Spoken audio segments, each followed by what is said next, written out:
আপনি নামাজ পড়ছেন, যদি ভুল করেন মানুষ দেখে ফেলবে। কিন্তু রোজা এমন একটা ইবাদত যা কেউ দেখতে পারে না। আপনি বলছেন রোজা আছেন, আপনি রোজা নেই, কেউ বুঝতে পারবে না। সেহরিও খেয়েছেন, ইফতারেও খাইলেন, দুপুরেও খেয়েছেন গোপনে, বউ দেখেনি, ছেলেফেলে দেখেনি, পানি খেয়েছেন, হতে পারে না। তাহলে রোজা এমন একটা ইবাদত, এই যে 15 ঘন্টার ভিতরে আপনি যদি রোজা ভেঙে ফেলেন কেউ টের পাবে না। নামাজ কিন্তু দাঁড়িয়ে ভেঙে ফেললে মানুষ টের পায়, হজ শুরু করে সে নষ্ট করে দিলে মানুষ টের পায়, জাকাত না দিলে কম বেশি দিলে কেউ না কেউ টের পায়, অন্তত আপনার ম্যানেজার দাদা আশেপাশে কেউ না কেউ টের পায়। একমাত্র ইবাদত যেটা কেউ টের পায় না, আপনি ছাড়া কেউ টের পাবে না, একান্তই আল্লাহর জন্য বান্দা পালন করে, সেটা হলো রোজা, সিয়াম। এজন্য আল্লাহ তাআলা বলছেন এই রোজার সওয়াব আল্লাহ হিসাব করে দেবেন না, বান্দাকে বেহিসাবি দেবেন। কাজেই আল্লাহর রাসূল সাল্লাল্লাহু আলাইহি ওয়াসাল্লাম বলছেন ওয়ালা খালুফু ফামিস সাইমি আতিয়াবু ইনদাল্লাহি মিন রিহিল মিস্ক। রোজা রেখে পেট খালি হয়ে যাওয়ার কারণে মুখে যে দুর্গন্ধ মতো তৈরি হয়, খাদ্য পচা দুর্গন্ধ না, খুব ভালো করে বুঝেন, যে খেয়েছেন দাঁত মাজেননি, দাঁতের ভিতরে খাদ্য জমে গন্ধ হয়েছে, এই গন্ধ কিন্তু ভালো না। রাসূলুল্লাহ সাল্লাল্লাহু আলাইহি ওয়াসাল্লাম রোজা রেখে সারাদিন মেসওয়াক করতেন, সকালে বিকেলে মেসওয়াক করতেন। কাজে রোজা অবস্থায় মেসওয়াক করা যাবে, করতে হবে, করাই সুন্নত। খাওয়ার পরে বিশেষ করে ভালো করে মেসওয়াক করবেন, ব্রাশ করবেন, দাঁত পরিষ্কার করবেন, সারাদিন মেসওয়াক করবেন, মুখ কুলি করবেন, পরিষ্কার করবেন, এই গন্ধ না। পেটে পাকস্থলী খালি হওয়ার কারণে, সারাদিন না খাওয়ার কারণে মুখে এক ধরনের অস্বস্তিকর গন্ধ তৈরি হয়। আল্লাহ তাআলা বলছেন এই মুখের ক্ষুধার কারণে যে গন্ধ, এটা আল্লাহ তাআলার কাছে মেশকের সুগন্ধির চেয়েও প্রিয়, কারণ এটা বান্দার ইবাদতের কারণে হয়েছে। ওয়ালিস-সাইমি ফারহাতান, রোজা যে রাখে, সিয়াম যে পালন করে, তার দুটো আনন্দ আছে। একটা হলো ইফতারের সময় খুশি লাগে না? ইফতারের আগে কখন ইফতার করব, ক্ষুধা লেগেছে, পিপাসা লেগেছে, কষ্ট হচ্ছে, খুব আনন্দ লাগে। রোজার বড় আনন্দ ইফতার। আরেকটা আনন্দ রোজাদারের আছে, সেটা এখানে না। ওয়া ফারহাতুন ইনদা লিকাই রাব্বিহি, কিয়ামতে আল্লাহর সাথে যখন দেখা হবে তখন রোজাদার আসল খুশি হবে। এত পুরস্কার, এত মজা, এত আনন্দ আল্লাহ রোজাদারের জন্য রেখে দিয়েছেন যে আসল আনন্দ এই ইফতারে যেমন মজা লাগছে, এর চেয়ে বহু গুণ, শতগুণ, কোটি গুণ মজা আল্লাহর সাথে যখন এই রোজাদার বান্দার সাক্ষাৎ হবে তখন এই আনন্দটা সে পাবে। রোজার অনেক ফজিলতের কথা রাসূলুল্লাহ সাল্লাল্লাহু আলাইহি ওয়াসাল্লাম বলেছেন। নফল ফরজ সব রোজাই গুরুত্বপূর্ণ, তবে এই রোজার ফজিলত পাওয়ার জন্য একটু সচেতন হতে হবে। তাই এই হাদিসে রাসূলুল্লাহ সাল্লাল্লাহু আলাইহি ওয়াসাল্লাম এর পরে বলছেন আস-সাওমু জুন্নাহ ওয়াস-সাওমু জুন্নাহ, রোজা হলো ঢাল, পাপ থেকে ঢাল। ঢাল ফুটো করো না, তাহলে তীর লেগে যাবে। সেটা কেমন? ফাইদা কানা ইয়াউমু সাওমি আহাদিকুম ফালা ইয়াফসুক ওয়ালা ইয়ারফুস, যখন কেউ রোজা রাখবে, রোজাদার, সেজন্য রোজা অবস্থায় কোনো বাজে কথা, গুনার কথা, অশালীন কথা অথবা অশ্লীল কথা, পচা কথা মুখ দিয়ে উচ্চারণ না করে। অশালীন কথা, কর্কশ কথা, গালি দেওয়ার কথা, বাপমা তুলে কথা, অথবা এমন কথা, স্ল্যাং কথা যেগুলো আমরা সমাজে বলি, অমকের পুত, তমকের পুত, এইসব কথা, অশালীন বাজে কথা যেগুলো অশ্লীলতা প্রকাশ করে, কোনো কথা রোজা রেখে বলা যাবে না। রাসূলুল্লাহ সাল্লাল্লাহু আলাইহি ওয়াসাল্লাম এত কথা বাদ দিয়ে এই কথা বললেন কেন? কারণ যারা দিনদার মুসলমান, তারা সাধারণত কেউ মানুষ খুন করে বেড়ায় না, কেউ মানুষের মাথায় লাঠি মারে না, চাঁদাবাজি করে না। আমরা যে গুনাহটা সবচেয়ে বেশি করি সেটা হলো জবানের গুনাহ। আমরা সবাই সকাল থেকে সন্ধ্যা পর্যন্ত যত গুনাহ করি তার 90% বা 95% কিন্তু জবান দিয়ে করি। ছেলে, স্ত্রী, প্রতিবেশী, কাজের মানুষ, বিভিন্ন মানুষের সাথে যে আমাদের ইন্টারাকশন হয়, তখন আমরা অনেক অশালীন কথা মুখ দিয়ে বলে ফেলি। আমরা বুঝিও না যে এগুলো গুনাহ। অথচ আল্লাহ রসুল সাল্লাল্লাহু আলাইহি ওয়াসাল্লাম বলেছেন, হাল ইয়াকুবুল মিনসানা আলা উজুহিহিম ফিন্নার ইল্লা হাসাইদু আলসিনাতিহিম। মানুষদেরকে জাহান্নামে ফেলবে, উপুড় করে জাহান্নামে ফেলবে, তার মূল কারণ হলো তার জবান। জবান জবান আল্লাহ তাআলা আমাদের জবানটা দিয়েছে। আমাদের অনেকগুলো অঙ্গ প্রত্যঙ্গ আছে। হাতের গুনাহ আছে, চোখের গুনাহ আছে, পায়ের গুনাহ আছে, কিন্তু সবচেয়ে বেশি গুনাহ করি আমরা কি দিয়ে? জবান দিয়ে। এটা আমরা বুঝি না। আমরা মনে করি আল্লাহ মেশিনটা বানিয়ে দিয়েছে, ট্যাক্সও লাগে না, ব্যাটারিও দেওয়া লাগে না, রিচার্জও করা লাগে না, মাশাআল্লাহ। বিশেষ করে বাঙালি চায়ের দোকানে 100 কথা, বউয়ের কাছে বসলে 500 কথা, দোকানে বসলে 300 কথা, কথা অটো বেরিয়ে যাচ্ছে। আর আল্লাহ বলছেন, ওমা ইয়ালফিযু মিন কাউলিন ইল্লা লাদাইহি রাকিবুন আতীদ। বান্দা প্রত্যেকটা কথা জবান দিয়ে ঠপাস করে বেরোয়, আল্লাহর ফেরেশতা ওটা লিখে ফেলে, একটা কথাও বাদ দেয় না। ওমা ইয়ালফিযু মিন কাউলিন, একটা সিঙ্গেল শব্দ বাক্য যদি সে বলে, তার যে পাহারাদার, তার যে ওয়াচার তাকে সংরক্ষণ করছে, সে ওটা লিখে ফেলে। কাজেই এজন্য আল্লাহ রসুল সাল্লাল্লাহু আলাইহি ওয়াসাল্লাম আমভাবে বলেছেন, সাধারণভাবে বলেছেন, মান কানা ইউমিনু বিল্লাহি ওয়াল ইয়াউমিল আখির ফালইয়াকুল খায়রান আও লিয়াসমুত। যদি তোমার আল্লাহর উপরে আর আখিরাতের উপর ঈমান থাকে, তাহলে কথা মুখ দিয়ে বের করলে ভালো কথা বের করবা, নইলে তালা মেরে থবা, চুপ করতে। আল্লাহ রসুল সাল্লাল্লাহু আলাইহি ওয়াসাল্লাম অন্য হাদিসে বলছেন, মিন হুসনি ইসলামিল মারই তারকুহু মা লা ইয়ানি। আপনি যদি ভালো মুসলমান হতে চান, তাহলে যেটা আপনার জন্য প্রয়োজন না ওইটা বাদ দেবেন। আপনি দোকানে বসে আছেন, রাজনীতির কথা হচ্ছে, আবহাওয়ার কথা হচ্ছে, আমেরিকার কথা হচ্ছে, দেখবেন আপনি কোনো অনুভূতি ছাড়াই অংশ নিয়ে ফেলেছেন, কথা আর আপনি চাপতে পারেননি, একটা বেরিয়ে গেছে। কিন্তু এই কথাটা বললে আপনার কতটুকু লাভ হবে, আপনার কি পরিমাণ সওয়াব পাবে, কথাটার দরকার আছে কিনা, দুনিয়া বা আখেরাতে এই কথার দ্বারা আপনি কোনো টাকা পয়সা বা সওয়াব অর্জন করবেন কিনা, আপনার স্বার্থ সংশ্লিষ্ট কিনা, এটা চিন্তা করেন না। এইটা হলো মা লা ইয়ানি, অপ্রয়োজনীয় কথা। কাজেই যেটা আমি কথা বলার আগে হিসাব করব। আমি হিসাব করি মাঝে মাঝে, সবসময় হিসাব করি না।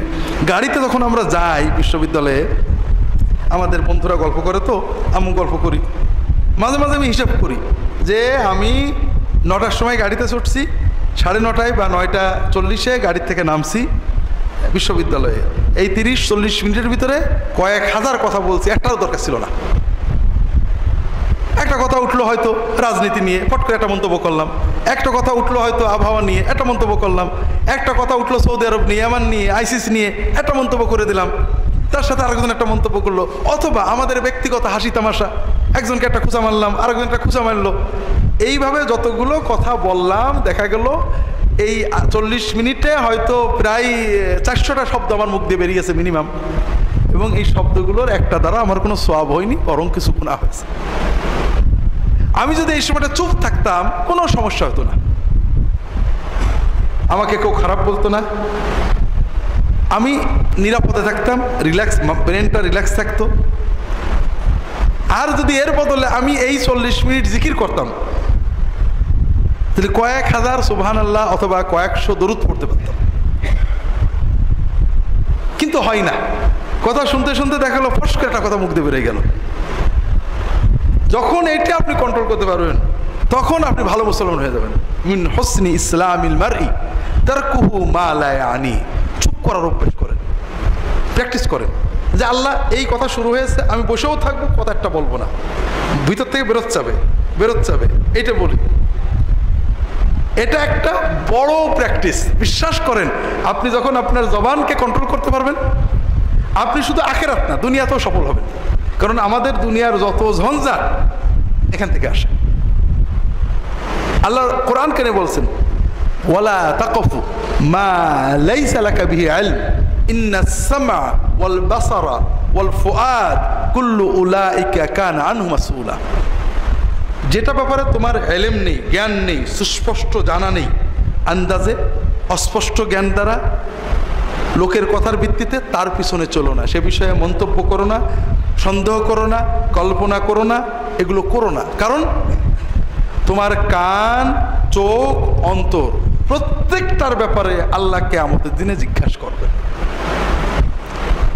এজন্য জবানকে সংহত করা সবচেয়ে বড় জিনিস। আপনি রেগে গেছেন, এটা খারাপ। তো রাগ আসলে কখন খারাপ হবে? যখন জবান খুললো। প্রচণ্ড রেগেছেন, তালা মারা আছে, খুব একটা সমস্যা নেই। কিন্তু যখন জবান খুলে দিলেন তখন আর ঠেকাতে পারবেন না। এজন্য জবানটাকে কন্ট্রোল করা এটা আমাদের ইমানদারদের, বিশেষ করে আপনারা যারা আমাদের সুন্নাহ ট্রাস্টে সুন্নাতের জন্য আসেন। আমি সারা বাংলাদেশে প্রয়োজনে অপ্রয়োজনে যেতে হয়। একজন মানুষ 50 বছর দিনদার, সমাজের ট্র্যাডিশনাল দিনদার, আলেমুল আমাদের কাছে যান, পীর সাহেবদের কাছে যান, শবে বরাত পালন করেন, শবে কদর পালন করেন, কিন্তু হালাল হারাম সম্পর্কে সচেতন না। অনেক পাবেন, কিন্তু আমি নিজে দেখি অনেক জায়গায় যাই, তাওহীদ এবং সুন্নত বোঝে, সহিহ সুন্নতের আলোকে দ্বারা দিনদার, তারা দিনদারির শুরুতেই দেখবেন দাড়ি রেখে ফেলেছে লম্বা, চাকরি 3টে বাদ দিয়েছে হারামের ভয়ে, পর্দার ব্যাপারে সচেতন, অর্থাৎ দিনের হালাল হারাম এগুলোর ব্যাপারে খুবই সচেতনতা আসে। কারণ তারা বোঝে যে আমার আমল নিয়ে আমাকে আল্লাহর কাছে যেতে হবে। আর তাদের জন্য এই আমল কিন্তু কষ্ট লাগে না। আপনারা মনে করেন দাড়ি রাখা বলতে কি কষ্টের কাজ? মোটেও কষ্টের কাজ না, তার আনন্দের কাজ, তার ভালো লাগে, তার ভিতরে স্যাটিসফ্যাকশন আছে, তৃপ্তি আছে, আনন্দ লাগে। তার ওই হারাম চাকরিটা ছেড়ে দিয়ে একটু কষ্ট হলো হালাল চাকরিতে থাকতে তার মজা লাগে, কষ্ট হয় না, কারণ ঈমান তাকে সহযোগিতা করে। এই জন্য কোরআন এবং সুন্নাহ যে বিষয়টা আমাদের সর্বোচ্চ গুরুত্ব দিয়েছে সেটা হলো ভাইরা এই জবান। আমি আজকে জবান নিয়ে বেশি বলবো না, শুধু সিয়াম কেন্দ্রিক কথাগুলোই বেশি বলবো, কারণ আমাদের রমজানের আরও কিছু মাসলা মাসাইল আছে। আমরা তো মাজলিসুস সুন্নাহ রমাদানেও আর হবে না, রমাদানে আমরা করতে পারি না। ইনশাআল্লাহ রমাদানের পরে, অর্থাৎ জুলাই মাসেরটা হবে না, আগস্ট মাসেরটা ইনশাআল্লাহ হবে যদি আল্লাহ তাআলা আমাদের বাঁচিয়ে রাখেন।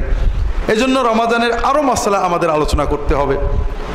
তবে রমাদানে বিশেষ করে রোজা অবস্থায় রাসূলুল্লাহ সাল্লাল্লাহু আলাইহি ওয়াসাল্লাম এই জবানের কথা কেন বললেন? বিশেষ করে জুন মাসে এটা কেন দরকার? কারণ জুন মাসের গরম এবং বাঙালি মেজাজের গরম আর পেটের ক্ষুধার কারণে গরম, 3 গরম এক জায়গায় হয়ে, পিপাসার গরম, ক্ষুধার গরম, আবহাওয়ার গরম, বাঙালি মেজাজের গরম, এই 4 গরম এক জায়গা হয়ে রোজা অবস্থায় আমরা সহজেই বিস্ফোরণ হয়, অর্থাৎ বাস্ট হয়ে যায়। যে কথাই রোজার আগের রাগিনী, ওই রকম একটা কথাই রোজার ভিতরে রাগ হয়ে যায়, বউয়ের সাথে, কাস্টমারের সাথে, কর্মচারীর সাথে বাজে কথা বলে ফেলি। এরকম কি ঘটে নাকি? এই জন্যই রাসূলুল্লাহ সাল্লাল্লাহু আলাইহি ওয়াসাল্লাম সাবধান করলেন যে এই 4 গরমকে একসাথে সংরক্ষণ করতে হবে। রোজা অবস্থায় তুমি নিজেকে বারবার অটো সাজেশন মেসেজ দেবে, আমি রোজা আছি, আমি কিন্তু রোজা। প্রচণ্ড পিপাসায় তুমি পানি খাওনি, কারণ তোমার কাল মেসেজ নিচ্ছে রোজা, রোজা আছি, খাওয়া যাবে না। প্রচণ্ড ক্ষুধায়ও তুমি খাবার খাওনি, কারণ তোমার অন্তর মেসেজ নিচ্ছে তুমি রোজাদার, খেতে পারবে না। ঠিক এই কন্টিনিউয়াস মেসেজটা আপনাকে দিতে হবে, আমি রাখতে পারবো না, আমি তো রোজা। আল্লাহ রাসূল সাল্লাল্লাহু আলাইহি ওয়াসাল্লামের জন্য বলছেন ফাইন সাব্বাহু আহাদুন আও কাতালাহু, যদি কেউ তোমাকে কোনো রোজাদারকে গালি দেয়, আপনি রাখবেন না, রাগেননি, কিন্তু গায়ে পড়ে আপনাকে রাগিয়ে দিয়েছে, বাজে কথা বলেছে, গালি দিয়েছে, আও কাতালাহু, মারামারি করতে চলে গেছে, ফালিয়াকুল ইন্নী ইমরুউন সায়েম, সেজন্য বলে যে আমি রোজা আছি। তার মানে আপনি নিজে তো রাখবেন নাই, কেউ যদি রিয়াকশনারি রাগ তৈরি করে আপনি তাও রাখবেন না। এই মানের রাগ কন্ট্রোল যদি আপনি করতে পারেন তাহলে আপনার রোজা সফল, রোজা ঢাল। আর না হলে ঢাল কিন্তু ফুটো হয়ে গেল, আর ঠেকাতে পারবে না। এই রোজা রেখে জবানের গুনাহগুলো আমরা বেশি করি, তার ভিতরে বাজে কথা, স্ল্যাং কথা, অশালীন কথা, বকা কথা যেটা আমরা বলি, আর একটা হলো গীবত করা। গীবত সবসময় হারাম, তবে রোজার সাথে তার একটা সম্পর্ক আছে। রোজা মানে কি? পানাহার ত্যাগ করলাম, রোজার কারণে বিসমিল্লাহ আল্লাহু আকবার বলে জবাই করা গরু, ছাগল বা মুরগির গোশত রান্না করে ভুনে রাখা আছে রান্নাঘরে বা ফ্রিজে, আমি খাইলাম না, রোজা। আর গীবত করা হলো মরা ভাইয়ের গোশত খাওয়া, ভাইয়ের মরা লাশ আছে, আমি ছুরিতে কেটে কাঁচা গোশত কামড়ে খাচ্ছি। আপনি রোজার কারণে হালাল রান্না করা গোশত খাইলেন না, কিন্তু মরা ভাইয়ের কাঁচা গোশত খাইলেন, তে কেমন রোজা হলো? এতে কোনো রোজা হলো না। এই জন্য আমরা সবসময় গীবত পরিহার করব, তবে বিশেষ করে রোজা অবস্থায় আমরা মানুষের সমালোচনাটাই পরিহার করব, কাউকে নিয়ে কোনো কথাই যোগ দেবো না। যখনই দেখবেন মানুষ নিয়ে কথা অ্যাভয়েড করবে, কারণ মানুষ নিয়ে কথা হলেই সমালোচনা আসবে, ব্যক্তি নিয়ে কোনো সমালোচনায় যাবেন না। গীবত কাকে বলে? আল্লাহ রসুল সাল্লাল্লাহু আলাইহি ওয়াসাল্লাম গীবতের সংজ্ঞা পরিচয় আমাদের বলেছেন। তিনি বলছেন, আতাদরুনা মাল গীবাহ, তোমরা কি জানো গীবত কি? সাহাবায়ে কেরাম বললেন, আল্লাহু ওয়া রাসূলুহু আ'লাম, আল্লাহ এবং তার রাসূল ভালো জানেন। রাসূলুল্লাহ সাল্লাল্লাহু আলাইহি ওয়াসাল্লাম বললেন, যিকরুকা আখাকা বিমা ইয়াকরাহু, তুমি তোমার ভাইয়ের গায়বাতে, অনুপস্থিতে এমন কথা বলবে যে কথাটা সে কষ্ট পাবে। তাহলে গীবত হওয়ার জন্য প্রথম শর্ত যে আপনি এমন কারোর অনুপস্থিতিতে বলবেন, এবং যে কথাটা তার কানে গেলে সে যদি জানে তার পিছনে এই কথাটা আপনি বলেছেন, তার মনটা আহত হবে, ব্যথা পাবে, কষ্ট পাবে। তাহলে গীবতের জন্য দুটো শর্ত পাইলাম, একটা হলো গায়বাতে, পিছনে, অনুপস্থিতিতে, আর একটা হলো যে কথাই সে কষ্ট পাবে। যে কথা কষ্ট পাবে না এরকম সমালোচনা গীবত না। সাহাবায়ে কেরাম প্রশ্ন করলেন, ইয়া রাসূলুল্লাহ আরাআইতা ইন কানা ফি আখি মা আকুল, ইয়া রাসূলুল্লাহ আমি যে কথাটা বললাম এটা যদি সত্য হয়, যেমন আমি বলছি, আরে তো ও যে বদরাগী, ও যে অহংকারী, ওই লোকটা যে মানে সাজগোজে সাজতে গুজতেই তার ফিঙে রাজা, ওই তো খুব এরকম নাক ডেকে ঘুমায়, অথবা বউ পিটায়, অথবা মায়ের সাথে খারাপ আচরণ করে, অথবা অথবা অথবা অথবা একটা জিনিস বললাম, যদি সত্যই এটা হয়, তখন রাসূলুল্লাহ সাল্লাল্লাহু আলাইহি ওয়াসাল্লাম বললেন, ইন কানা ফি আখিকা মা তাকুল ফাকাদ ইগতাবতা, যদি তোমার কথাটা শতভাগ সত্য হয় তাহলেই সেটা গীবত। তাহলে গীবত হওয়ার জন্য তিনটে শর্ত, একটা হলে সেটা সত্য কথা, আরেকটা সেটা পিছনে হইতে হবে, আর একটা এমন কথা যেটা যদি তার কানে যায় যে আপনি তার পিছনে বলেছেন, তাহলে তার মনটা কষ্ট পাবে। আমরা যদি এমন কথা বলি, সে সামনে থাকলে বা যদি তার কাছে রেকর্ডটা বাজানো হয়, কষ্ট পাওয়ার কিছু নেই, তাহলে সেটা গীবত না। আর যদি মিথ্যা হয় তাহলে এটা গীবতের চেয়ে বড় পাপ। তা আমরা গীবত প্রচুর করি, মহিলারাও করেন, পুরুষেরাও করেন। কিভাবে করেন? মনে করেন ইফতারের দাওয়াত হবে রমজানে, মহিলাদেরও দাওয়াত দেওয়া হবে, বাড়ি এসে পরের দিন মোবাইল করবেন অথবা পড়শির সাথে গল্প করবেন, আমি পুরুষ অথবা মহিলা অমুকভাবেই দাওয়াত দিছিল, এই ইফতার করেছে, মনে হয় যেন খাইনি কোনো দিন। এরকম ঘটে না বোধ হয়, তাই না? অমুক ভাবি, অমুক ভাই এই কথা বলছিলেন, অথবা এই কাপড় পরে আসছিলেন, আদেকলের মতো। এরকম ঘটে না? ঘটে না? আপনি যদি বলেন অমুক ভাই এই পোশাক পরে আসছিল, এই কথাটা যদি তাকে বলা হয় এখানে মাইন্ড করবে না, কিন্তু আদেকলের মতো যখন বললেন তখন এই কথাটা যখন তাকে বলা হয় মাইন্ড করবে না। তো এই আদেকলের মতো জীবনে যেন কোনোদিন খাইনি, অমুক নাকি এরকম করলো, এই যে ডেসক্রিপশনের সাথে কিছু কথা বললাম যেটা তার ব্যাপারে একটা অশোভন মন্তব্য, কথাটা তার কাছে গেলে কষ্ট পাবে। এই মোবাইলে রেকর্ড করে তাকে কথাটা শোনালে তার মনটা খারাপ লাগবে। আল্লাহ তাআলা মানুষের ভিতরে সম্প্রীতি এত বেশি চেয়েছেন যে এমন কথা মুখ দিয়ে বলবেন না যেটা যদি রিলে হয়েও তার কানে যায় তার মনটা খারাপ লাগে। গীবত, বিশেষ করে রোজা অবস্থায়। এটা হলো রোজা সংরক্ষণের ব্যাপার গুনাহ থেকে। কিন্তু রোজা আমরা সুন্নত পদ্ধতিতে কিভাবে পালন করব খুবই সংক্ষেপে আমি বলবো। আমরা সুন্নাত পদ্ধতিতে রোজা পালনের জন্য কয়েকটা পর্যায় বলবো। প্রথম কথা হলো, আমরা রোজার চাঁদ যদি আমরা দেখি, প্রতি মাসে চাঁদ দেখার একটা দোয়া আছে, এটা আমরা পড়ার চেষ্টা করব।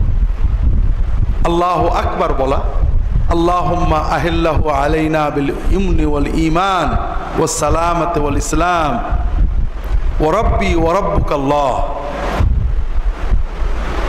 অনেকে চাঁদ দেখলে সালাম দেয়, আমাদের দেশে বোধহয় এখনো আছে, দেখছেন নাকি?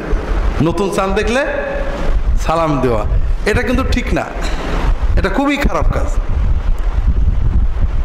চাঁদ দেখলে আল্লাহর কাছে দোয়া করতে, প্রথমে আল্লাহু আকবার, এরপরে আল্লাহ এই যে নতুন মাস শুরু হলো, এই মাসটা আমাদের ঈমানটা মজবুত রেখো, আমাদের সকল কাজে কর্মে বরকত দিও।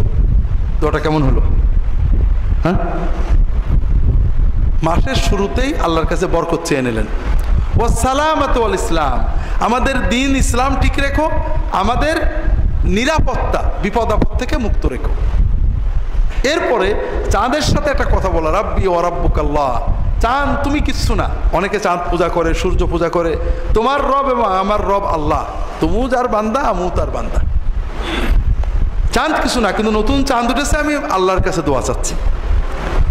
এটা পারলে পড়বেন। এরপরে তারাবি শুরু হলো, এবং তারাবি দিয়েই শুরু হলো আমাদের ঝগড়া। বিশেষ করে আমরা যারা সুন্নাত নির্ভর, তাদের ঝগড়া এক্ষেত্রে বেশি।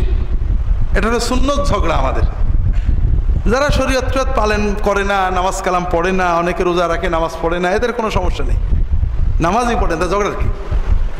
আমরা যারা একটু ভালো করে দিন পালন করতে চাই, তারাবির নামাজ 8 রাকাত না 20 রাকাত, এটা নিয়ে ঝগড়া হবে। তা আমি বিস্তারিত বলবো না। কথা হলো, তারাবির নামাজ 20 রাকাত যেটা পড়া হয়, এটা সহিহ হাদিস দ্বারা প্রমাণিত, সাহাবীদের যুগে পড়া হয়েছে। তবে রাসূলুল্লাহ সাল্লাল্লাহু আলাইহি ওয়াসাল্লাম নিজে অথবা সাহাবায়ে কেরাম কোনো রাকাতকে ফিক্সড করেননি যে এর কম পড়া যাবে না বা এর বেশি পড়া যাবে না, কারণ রাসূলুল্লাহ সাল্লাল্লাহু আলাইহি ওয়াসাল্লাম নিজেই এটাকে ফিক্সড করেন। আপনারা হয়তো মনে করেন জোহরের নামাজ 4 রাকাতের জায়গায় 6 রাকাত পড়া যায় না, রাসূলুল্লাহ সাল্লাল্লাহু আলাইহি ওয়াসাল্লাম যেটা পড়েছেন তার চেয়ে বেশি আমরা পড়বো কি করে? কথাটা ওরকম না। জোহরের নামাজ রাসূলুল্লাহ সাল্লাল্লাহু আলাইহি ওয়াসাল্লাম কখনো 2 রাকাত, কখনো 4 রাকাত, কখনো 6 রাকাত পড়েননি।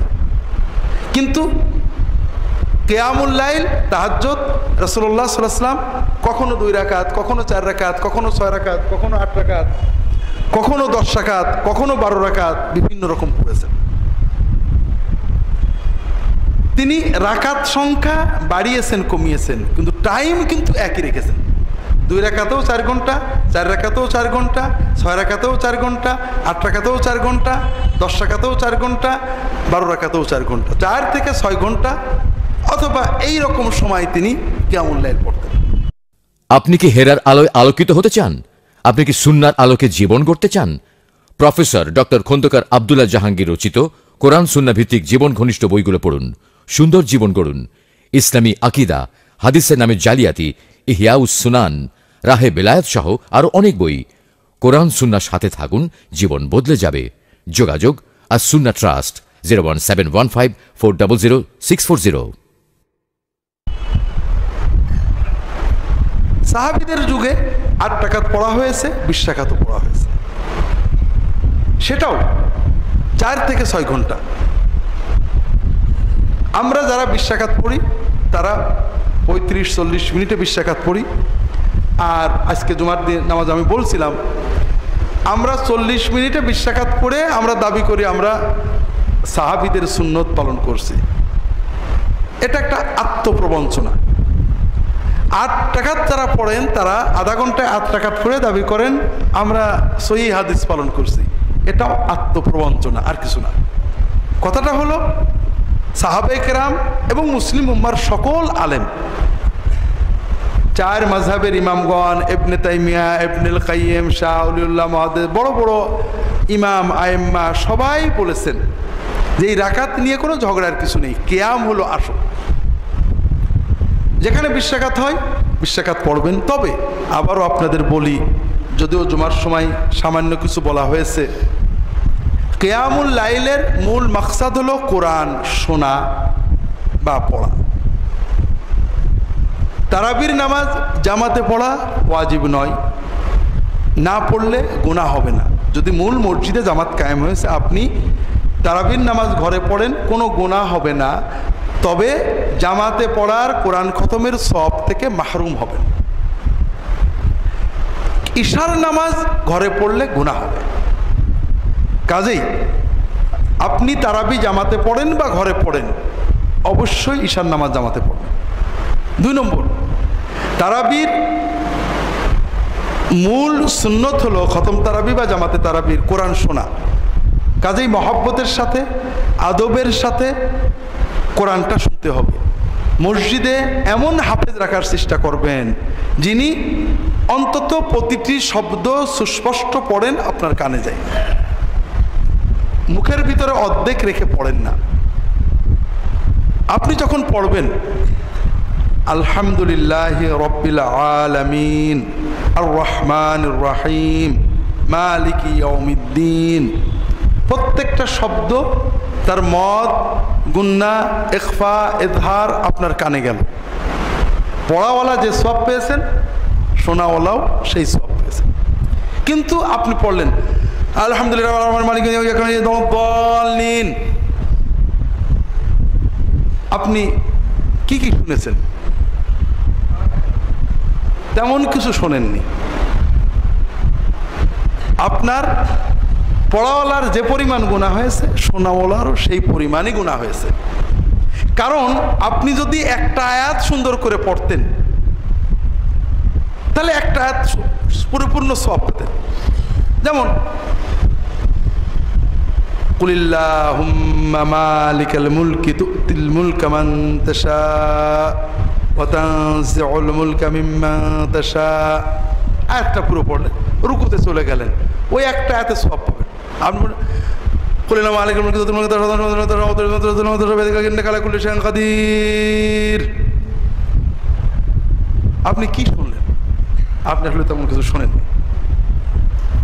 এইরকম ভাবে পুরো কোরআন পড়লেও আপনার সওয়াব তো হবেই না, গুনাহ হবে। এজন্য আপনি যদি একান্তই না পারেন, বরং ইশার নামাজ বড় জামাতে পড়ে তারাবির নামাজ ছোট একটা জামাত করেন, অন্তত সুন্দর করে মহব্বতের সাথে পড়া যাবে। তাতে একটু সময় বেশি লাগুক। যদি তাও না পারেন, তাহলে একা সূরা তারাবি পড়েন। যদি সেই রকম ইমানি মজবুত থাকে, ঘরে আসলেন কিছুই পড়া হলো না, গুনাহগার হয়ে গেলে, এরকম যেন না হয়। সর্ব অবস্থায় মসজিদে মসজিদে সবাই চেষ্টা করবেন হাফেজ সাহেবদেরকে সুযোগ দিতে ধীরে পড়ার। দোষ সব হাফেজ সাহেবের উপর চালানো। হুজুর আমাদের হাফেজ এমন পড়ে কিছু বোঝা যায় না, অথচ দোষ হাফেজের না। হাফেজ সাহেবরা জানে যে ধীরে পড়লে চাকরি থাকে না। গত বছরও আমাকে যশোর থেকে ফোন করেছে, হুজুর মসজিদ কমিটির নির্দেশ 35-40 মিনিটের ভিতর খতম করে দিতে হবে, তা না হলে হবে না। অত মশলা টসলা আমরা বুঝি না। অর্থাৎ ঈশা শেষ করে 20 রাকাত পড়তে হবে 30-35 সর্বোচ্চ 40 মিনিটে।